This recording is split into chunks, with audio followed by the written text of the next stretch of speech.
শুভেন্দু অধিকারীর মুখে ডক্টর দাসের তথ্য ফাঁসের কথা শোনা যাচ্ছে প্রায়ই। আজ বান্দোয়ানের সভা থেকে শুভেন্দু জানিয়ে দিলেন কাল সন্ধ্যায় দুর্গাচকের সভাতেই এই তথ্য ফাঁস করবেন। শুভেন্দুর কথায় হলদিয়ায় মাইক হাতে নাচতে নাচতে এদিক থেকে ওদিক গিয়ে বক্তৃতা করছেন এপাং ওপাং ঝপাং। গাদ্দার বলছেন ডক্টর দাসের সঙ্গে কি সম্পর্ক, স্বাস্থ্য দপ্তরে কি চলছে তা আজ বলবো না, বলবো কাল।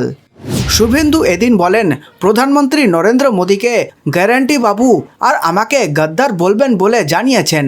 আমি নাম ধরেই বলছি, পিসি মমতা বন্দ্যোপাধ্যায়, ভাইপো অভিষেক বন্দ্যোপাধ্যায়।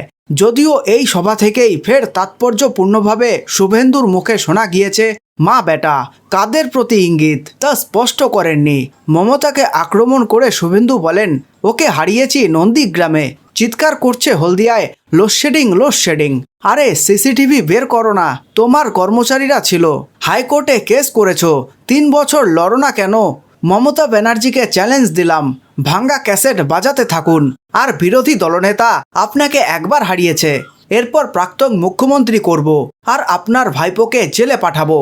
শুভেন্দুর কথায় 25 তারিখ 8টি আসনে ভোট।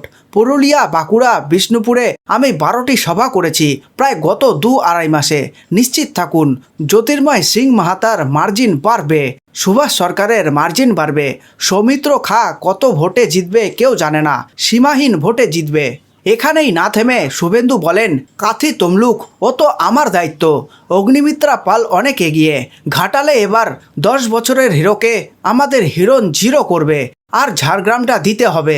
2019-এ বান্দোয়ানে বিজেপির 3000 লিড কম ছিল, এবার লিড হবে তো? সমবেত জনতার গর্জন ভেসে আসে। হ্যাঁ, মা বোনেদের উদ্দেশ্যে শুভেন্দু বলেন বিজেপি লক্ষ্মীর ভাণ্ডার বন্ধ করবে না, 3000 টাকা করে দেবে।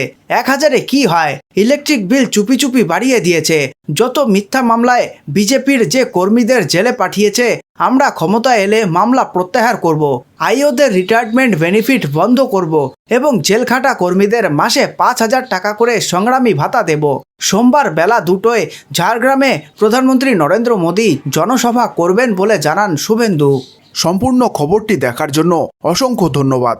খবরটি ভালো লেগে থাকলে একটি লাইক অবশ্যই করবেন এবং চ্যানেলে নতুন হয়ে থাকলে চ্যানেলটিকে সাবস্ক্রাইব করে নেবেন। ধন্যবাদ। ভালো থাকুন, সুস্থ থাকুন।